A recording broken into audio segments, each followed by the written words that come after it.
Hi, and welcome to the Miami-Dade Chamber of Commerce Member Connection. I am your host, Eric Knowles. But before we get started, a word from one of our supporters. Miami-Dade College has career paths in anything you want to be. What's your story? Be global.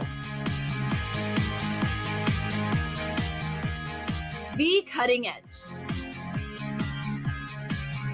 Be inventive. Be investigative.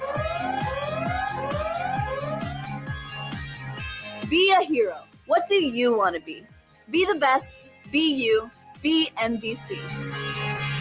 Hi, and welcome back to the Miami-Dade Chamber of Commerce Member Connection. I am your host, Eric Knowles, and you already know I'm excited about growing and building and supporting small businesses, Black businesses, minorities, Hispanic, women-owned business, veteran-owned business. That's what we do. We provide technical assistance each and every day. And today I am excited about having one of our members, Miss Edmalia Costanza. How are you? I'm well, thank you. It's so good to see you here. Likewise. Tell the folks a little bit about Edmalia. Who's Edmalia? Where did Edmalia come from? Where did Edmalia come from? Such a loaded question. Yeah. Well, I am born and raised from New York. Okay. My parents are of Hispanic descent. Okay. So they migrated to New York in the 70s. We grew up in New York.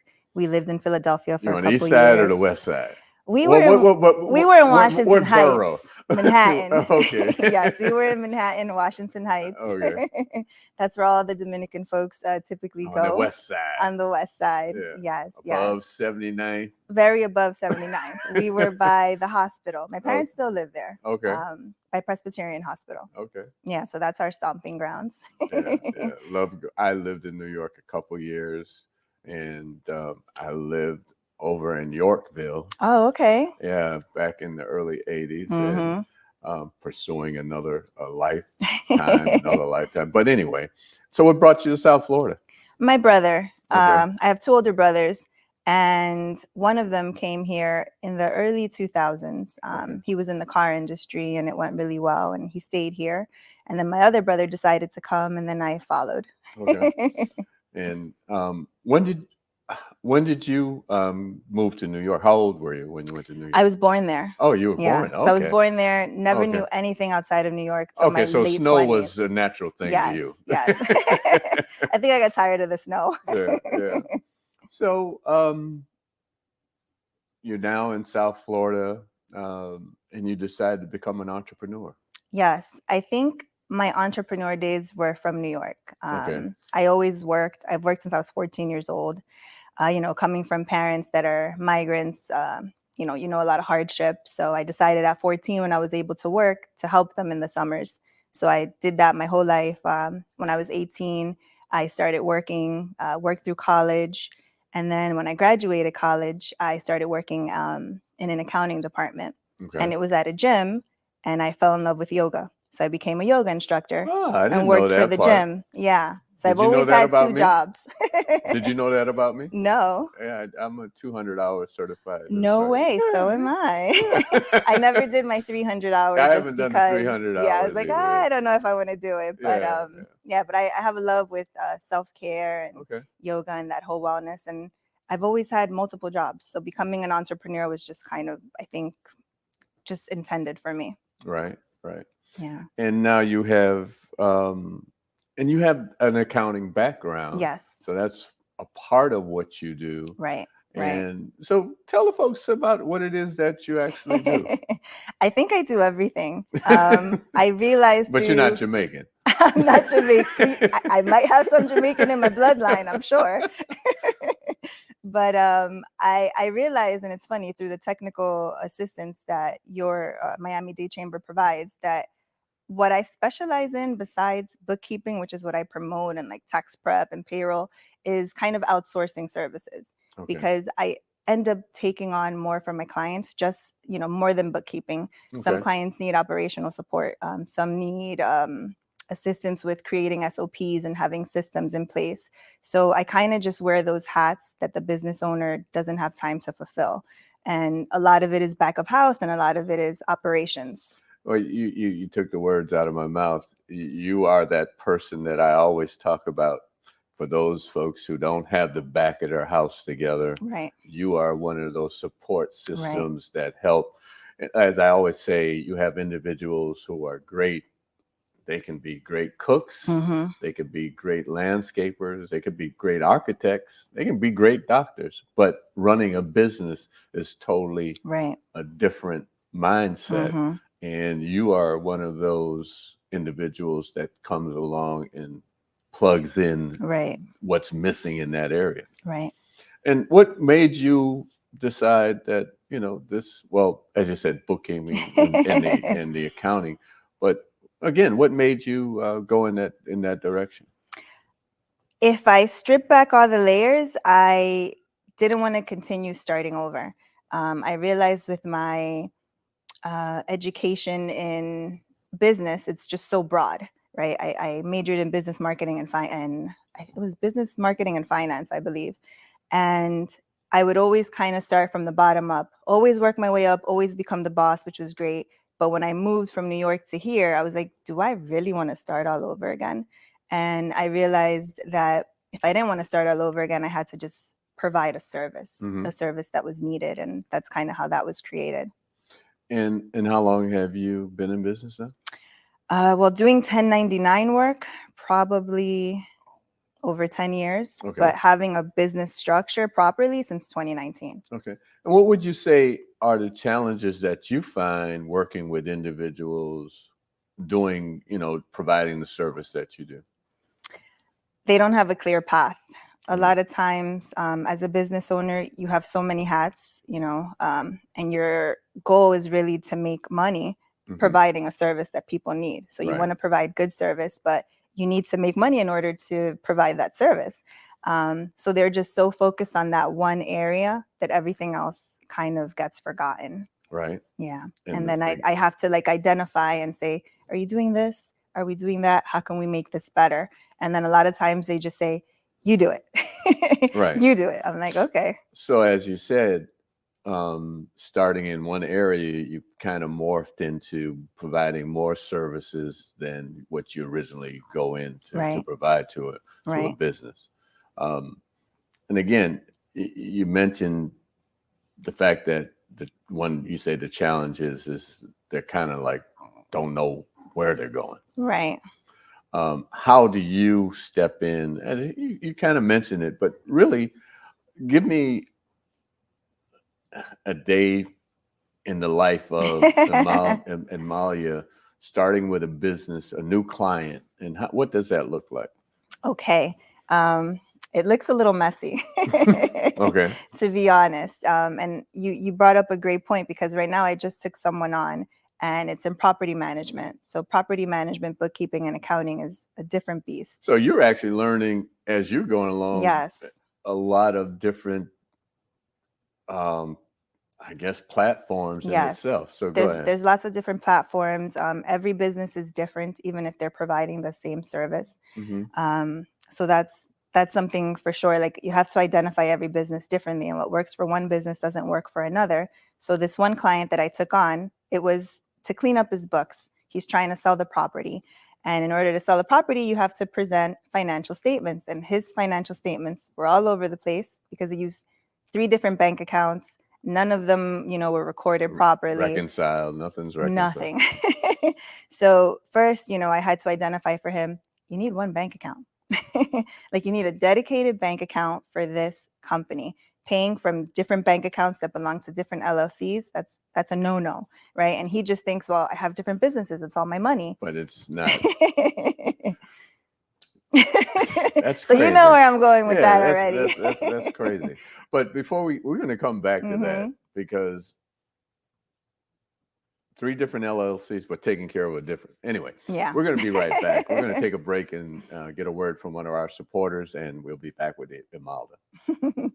Learn and earn today at Miami-Dade College. College graduates earn 56% more than high school graduates and $1 million more in lifetime earnings. A degree from MDC is your path to greater earning power and career success. Choose from hundreds of affordable high-tech and in-demand career programs, including cybersecurity, artificial intelligence, business, and nursing. Learn and earn today at MDC and fast track your career. Enroll now at mdc.edu/purpose. Hi, and welcome back to the Miami-Dade Chamber Member Connection. And I'm here with Imelda, and we're talking about her business and the services that she provides. And my one question was, how do you go in and determine what someone needs? And you were just explaining that you have this new client that wants to sell their business, but has 3 bank accounts, doesn't know where anything is. And I hear that quite often. And again, I go back to this thing about having the back of your house together. And one of the things, just the other day, we had the SBA on. And, the SBA, we know what they do. They back loans. You go to a bank and they will guarantee the loan, so on and so forth. But one of the things that they find is that people don't have the back of their house together. So that's got to be challenging to go into a business. Someone's been in business for however long they've been in business and haven't been keeping records. Right. How do you, it's, what do they say, forensic accounting or whatever. How do you talk about that? I mean, I know it's you a see it all the challenge. time. Yes, it's definitely a challenge. I think the biggest issue is when you start a business, you're just so happy to start it and start providing your services. And again, you want to see that monthly revenue come in, that you kind of forget about this back of the house thing. So I always implore new business owners, just even keep it on an Excel file. Something as simple as an Excel file. You can list the bank accounts, the transaction dates, and just, a little brief description of what your expenses are. And then when someone comes in to prepare your books, it's a lot easier. With this one client, I literally had to ask for 36 bank statements because it was 3 bank statements. I needed to do a year's worth of work, and I need to see what the expenses are. And I don't record anything if I can't prove it, because I'm very, I never want to be audited. Right. And if you're audited, you want to make sure you have your paperwork in order. Right. And a lot of businesses get in trouble from the whole tax thing. Yes. Payroll taxes, Yes. Et cetera. Talk about that a little bit. I really think that these are overhead costs that you just have to assume as a business owner. You think about it. I get this money in, and I'm just gonna spend it. Exactly. I'm just gonna spend it all. Right. But I think too, knowing the goal of the business, right? Because there's some businesses that they want to show losses for tax advantages. And also because you might have multiple businesses. You can have, for instance, with property management, you can own the building, and that's one LLC. You can manage the building, that's another LLC. You can do maintenance, that's another LLC. So with all these LLCs, all for one business, you maybe want to show profit on one, losses on another to offset. So it's, what is the business strategy? What is the goal of the business?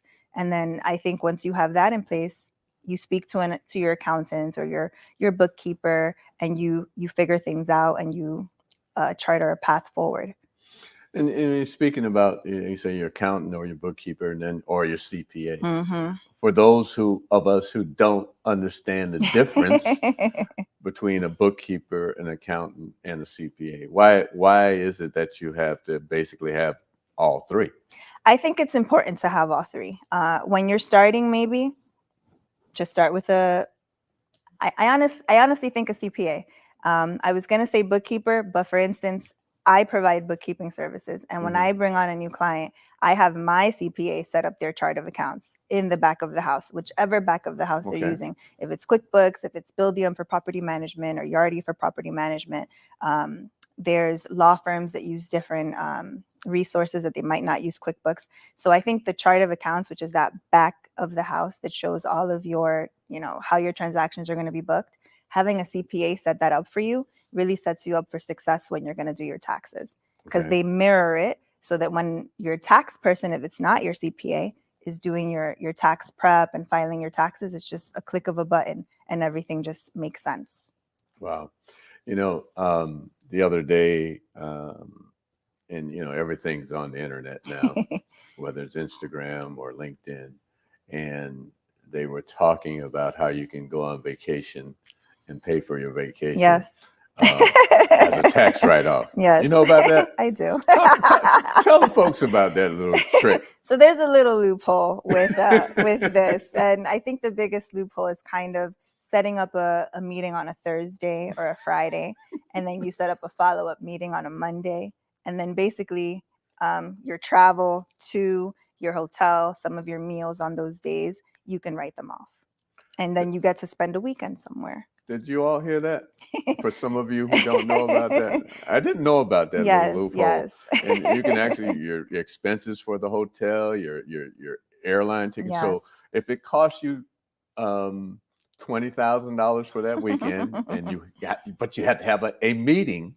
You just can't go say it's a Exactly. business expense. You actually have to have a meeting about your business and throughout the weekend. Yes. And then that $20,000 basically. You could expense some of it, not all of it. Okay, don't Not listen all to me. of I'm it. not your tax advisor. So what are some of the other challenges that you see that people have? I think setting boundaries as a business owner is a big one, because you always want to say yes, and you always want to, do whatever it is that a client is asking you for.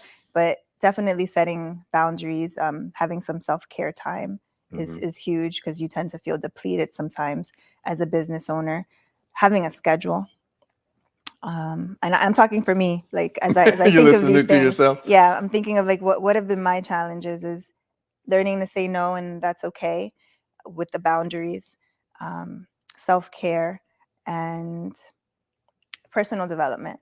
I think that's the key. I learned about personal development maybe when I was 18, and just tapping into that and personal development for yourself and for your business. There goes the yoga. Yeah. Yeah. And you like you said, you've been working with Gina, and we've been providing technical assistance, and now you've been a part of the chamber. Yes. Why is it important that you are a part of the chamber? Well, one, I love the community. I think it's very supportive. I also love the information that you guys provide. As a business owner, you are so focused on your day-to-day and growing your business that you might miss out on opportunities of things that are available to small businesses, Black businesses, women-owned businesses, all of the things that you mentioned in the intro. Hispanic. As a matter of fact, it is. Yes, Hispanic Business Month, I think, it or is Heritage. Hispanic Heritage Month. Yes. And congratulations on celebrating Hispanic Heritage Month. But I'm sorry, I cut you off in terms of your engagement with the chamber. Yes. And I think it's very supportive. The support, just learning about the opportunities that are out there with grants, with loans, connecting to other small businesses, and the networking. Mm-hmm. That's been very nice. Especially, I think, I don't know if it's as a business owner or just me in general. I was more of like a quiet, shy person, and becoming a business owner and like forcing myself to network has been challenging. And the platform that you guys provide have made it a lot easier. Especially what you do. Right. You have to get out, as I say, Right. as an entrepreneur, you have to get out and hunt. Mm-hmm. And with your business, your business is to connect with other businesses, Right. to support them. So Right. you have to get out, Right. and be engaged. Right. So if someone wants to get in touch with you, how do they do that? I have many ways. Okay. Well, my phone number is 305-850-0841. They can text, they can call. I have a landing page, which I'm working on a real presence on the web. Okay. Is www.ecserviceprovider.com. I'm on LinkedIn. I think you just type my name in, Edmalia. And I also have a little Instagram and Facebook. If you just type in Edmalia, I'm typically the only one there. Okay. Spell Edmalia for us. Edmalia. Okay. And if you want to reach the Miami-Dade Chamber, you can reach us at 305-751-8648 or m-dcc.org. This has been the Miami-Dade Chamber Member Connection. We'll see you the next time. Today, I stand before you, a proud graduate of Miami-Dade College and the 5th president of the Miami-Dade Chamber of Commerce. I'm honored to return to the college that prepared me to become a leader in our community, providing an education second to none. So I'm asking you to please tune in every Monday at 12 noon to the Miami-Dade Chamber of Commerce's Member Connection, as I interview members of the Miami-Dade Chamber of Commerce on our Facebook page at Miami-Dade Chamber of Commerce or our YouTube channel, Miami-Dade Chamber of Commerce. To learn more about the Chamber, please go to m-dcc.org or call the Chamber at 305